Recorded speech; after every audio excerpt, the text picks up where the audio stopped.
नारद जी को अपना भक्त मानते हैं और भक्त की हंसी थोड़ी ही कराएंगे। इसीलिए नारद जी का जो बंदर वाला चेहरा था वो सबने नहीं देखा।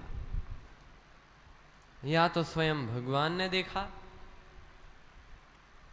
या स्वयं नारद जी ने देखा, या विश्वमोहिनी ने देखा, लेकिन दो ने और देखा। किन्होंने? का रुद्रगणों ने। भगवान शिव ने अपने रुद्रगण पीछे लगा रखे थे कि नारद जी को मना किया है बताने के लिए, और ये बताएंगे जरूर। तो आंखों देखा हाल बताओ।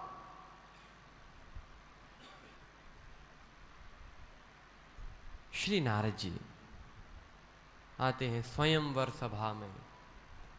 वहां पर कन्या ने अनेक वरों को देखा, लेकिन सबकी ओर तो देखा, नारद जी जहां थे उस तरफ एक बार देखा, फिर उस दिशा में ही नहीं देखा। और राजा सोच रहे थे कहां हम इनके साथ बैठ गए। उस जगह देखा, फिर देखा ही नहीं। भगवान शिव को सूचना मिल रही थी। शिव जी ने सोचा कि नारद जी ने कहा है कि प्रभु जहीं विधि हो ए नाथ हित मोरा, जिस तरीके से मेरा हित हो, तो इसमें हित तो हमें कहीं दिख ही नहीं रहा। यहां कौन सा हित हुआ? चेहरा बंदर का मिल गया। लेकिन जब यह प्रसंग सुना तो बोले समझ गए, समझ गए, यही हित हुआ। क्या कहा? विश्व को मोहित करने वाली भगवान की माया, यन माया वशवर्ति विश्वम अखिलम ब्रह्मादि देवासुरा।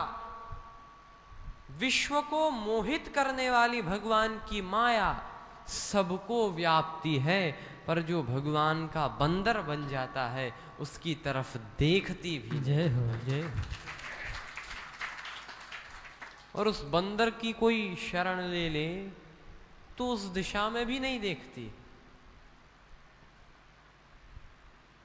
और बंदर अर्थात भक्त नट मरकट इव सबहि नचावत, राम खगेश वेद अस गावत।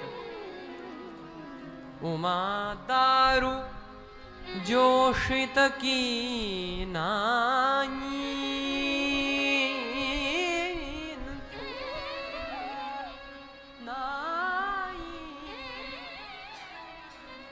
सबहि नचावत, राम गुसाई।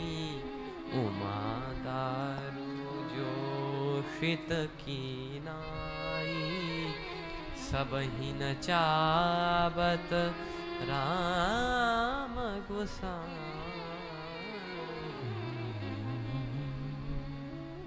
दारु जोशित की नाई, भगवान सबको नचा रहे हैं, लेकिन जो भगवान का बंदर है उसको माया क्यों नहीं व्यापती?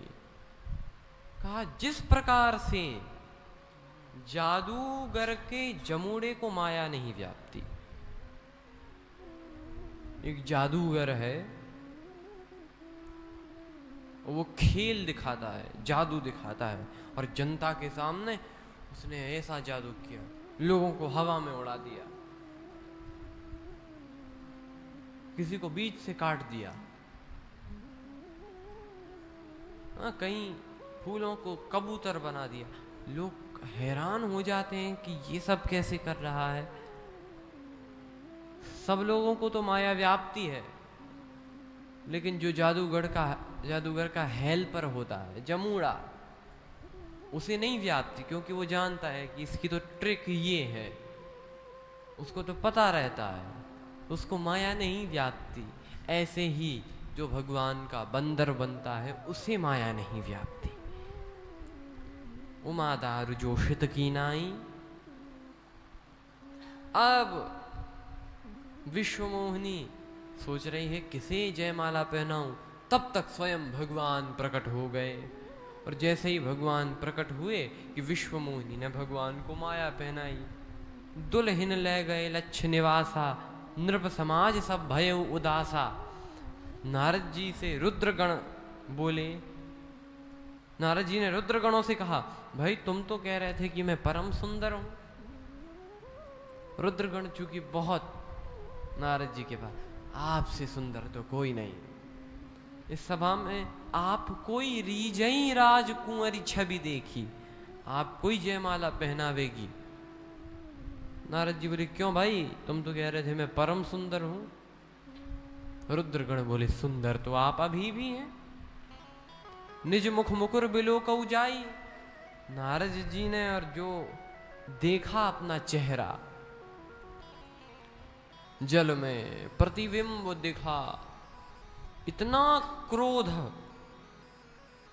श्राप दे दिया रुद्रगणों को, जाओ तुम दोनों राक्षस हो जाओ, हम पर हंसते हो।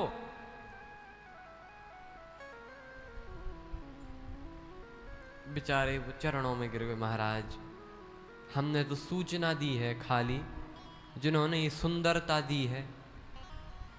बोले, उनको भी देख रहे हैं। नारद जी जाने लगे मार्ग में ही। अब देखो भगवान प्रगटे प्रभु कौतुकी कृपाला, कौतुकी कृपालु हैं। तो नारद जी जाने लगे, मार्ग में ही मिल गए। और रास्ते में मिले तो ऐसे मिले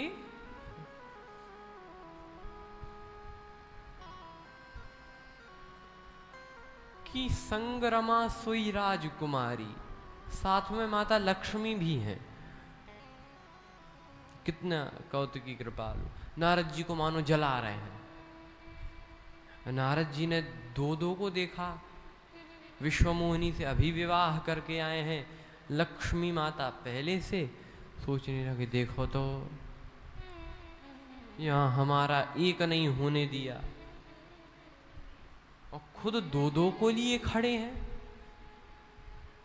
तो गालियां देने लगे, कपटी कुटिल स्वार्थी, परम स्वतंत्र न सिर पर कोई। तुम परम स्वतंत्र हो, कुछ भी करते हो, तुम्हारी सिर पर कुछ नहीं। भगवान बोले, किसे बिठा लें? कहा, मैं श्राप दे रहा हूं, उसे बिठा लो। श्राप शीस धरि हर्ष ही, प्रभु बहु बिनती कीन, निज माया के प्रबलता कर्ष कृपा निधि लीन। श्राप दे दिया, जिस प्रकार मैं पत्नी के वियोग में दुखी हो रहा हूं, तुम भी होगे। भगवान ने तब अपनी माया दूर की, और जब हरि माया दूर निवारी, नहीं तहाँ रमाना राजकुमारी। जब हरि माया दूर निवारी, नहीं तहाँ रमाना राजकुमारी। जब हरि माया दूर